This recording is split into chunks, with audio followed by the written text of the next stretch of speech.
The morning of June 28, 1914, in Sarajevo dawned warm and golden. The Archduke's motorcade wound through streets packed with onlookers. A 17-year-old assassin named Gavrilo Princip stood on a street corner, hand inside his coat, heart pounding. He watched the open-top car approach, and then a military aide stepped forward, blocking his line of sight. The car passed. Princip lowered his hand. The bullet never came. That afternoon, Franz Ferdinand returned to Vienna. The European press noted the failed attempt with mild relief. The crisis subsided. Within days, the news cycle moved on, and the great powers of Europe continued their slow dance toward a war that, in this timeline, never arrived. The summer of 1914 became just another summer. The world did not know how close it had come. In the years that followed, the tensions that had been building for a generation began to ease. Not because anyone wanted peace, but because there was no spark. The intricate system of alliances, the mobilization schedules, the nationalist fervor, all of it remained in place, coiled like a spring. But without the assassination, the trigger never pulled. The spring stayed wound, but it did not snap. In Berlin, Kaiser Wilhelm II continued his naval buildup, but the British, seeing no immediate threat, slowed their own program. The arms race plateaued. In Vienna, the Austro-Hungarian Empire, still fragile, found a way to muddle through. The dual monarchy survived not through strength, but through the absence of crisis. And in the Balkans, the powder keg remained dry. By 1917, the world had changed in unexpected ways. The Russian Revolution still came. Economic hardship and autocracy had their own momentum, but it was smaller, less bloody. Without the massive losses of a world war, the Bolsheviks never gained widespread support. The Tsar remained on the throne, weakened but intact. Petrograd did not fall. The Winter Palace stayed as it was. Across the Atlantic, the United States, never drawn into a European war, turned its attention inward and southward. The Harlem Renaissance began earlier. Jazz spread from New Orleans to Chicago to Paris, but Paris, still whole, embraced it with a different hunger. In smoky clubs along the Seine, American musicians played for audiences who had never known the horror of trenches. And science took a different path.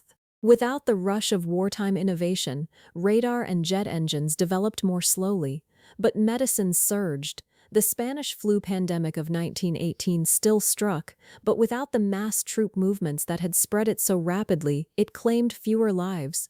The global population grew faster, cities expanded, and in a laboratory in Berlin, a young physicist named Albert Einstein continued his work on unified field theory, unbroken by war. His letters to colleagues in France and Britain, never interrupted by censorship. Let us zoom in on a single street in Vienna in 1923, a corner cafe, the smell of coffee and newspaper ink. At a small table, a man named Stefan Zweig sits writing. He is not writing about the end of civilization, because civilization did not end. He is writing about the pleasures of European life, the quiet beauty of a continent at peace. In his notebook, he sketches a future where the empires of old slowly dissolved into federations, where the League of Nations, still headquartered in Geneva, actually worked, but not everything was gentle. The old empires still had teeth. Colonial powers held their territories longer. Without the weakening of Europe during a Great War, decolonization came later, more grudgingly.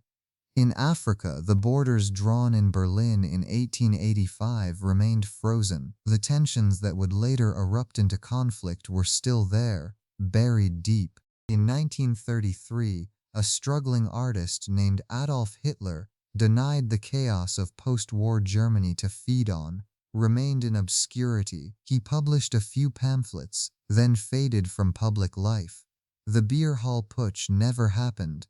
Mein Kampf was never written. The swastikas never appeared on armbands. And so the world turned.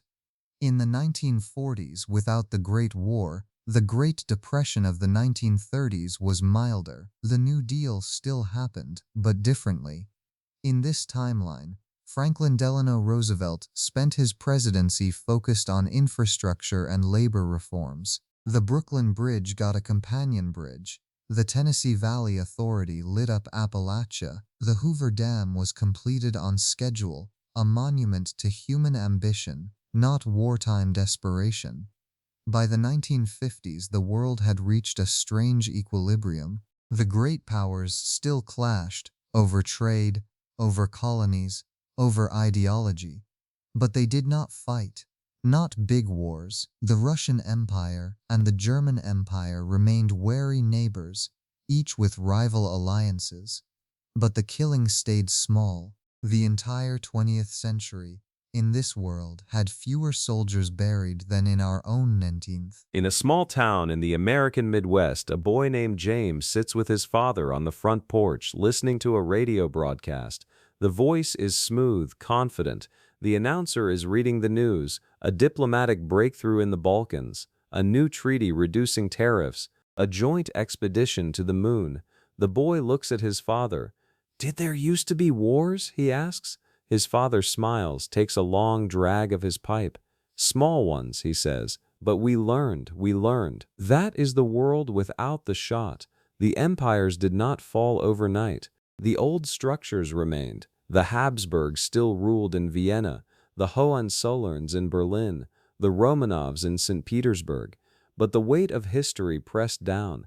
The machinery of empire grew creaky. In the 1970s, the Austro-Hungarian Empire finally began to devolve into a confederation peacefully. The Czechs gained autonomy, the Hungarians renegotiated, the Slavs were given a voice. And in 1989, in that world, there was no Berlin Wall to tear down because the wall had never been built. The Cold War had never been cold. The division of Europe had never deepened into an iron curtain. So what was there? A continent of monarchies and republics, of proud old cities and new ambitions. A world where the Great War, the war that killed 40 million, the war that redrew maps and broke civilizations, that war remained a nightmare that nearly happened, a story told in museums and history books. In the year 2001, on a warm September morning, a man named Franz Ferdinand IV, great-nephew of the Archduke, stood in a memorial garden in Vienna. He was a historian. He was writing a book about his ancestor. He looked up at the sky, blue and clear, and thought about the day that nearly was, a bullet, a car, a summer morning in a city that still bore Ottoman scars.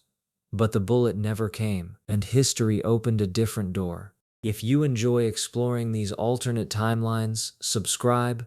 We dive into a new one every day. Thank you for exploring this alternate history.